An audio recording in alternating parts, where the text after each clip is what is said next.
IVF అయిన తర్వాత జనరల్గా మనం ఫస్ట్ రిలాక్స్డ్గా ఉండాలి, ఎలాంటి స్ట్రెస్ తీసుకోకుండా ఉండాలి. అలాగే ఎక్కువగా దూర ప్రయాణాలు చేయకపోవడము, బరువులు ఎత్తకపోవడము, కార్డియో లాంటివి ఎక్కువ బరువుతో కూడుకున్న పనులు, అలాంటి ఎక్సర్సైజెస్ అవాయిడ్ చేయడము, స్టేర్ కేసెస్ ఫాస్ట్గా ఎక్కి దిగడము, ఇలాంటివి మనం ఫస్ట్ అవాయిడ్ చేసుకోవాల్సి ఉంటుంది.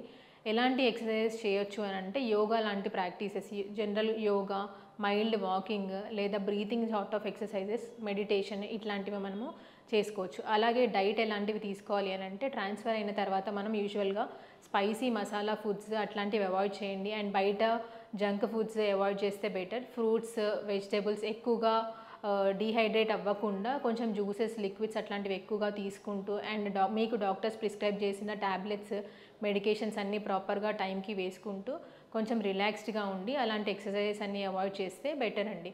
అండ్ ఇంకొకటి, భార్యాభర్తలు కూడా ఇనిషియల్గా ట్రాన్స్ఫర్ అయిన కొన్ని డేస్ వరకు లైక్ అట్లీస్ట్ 2 వీక్స్ వరకు కొంచెం సెక్షువల్ యాక్టివిటీ అనేది కొంచెం అవాయిడ్ చేసుకుంటే బెటర్.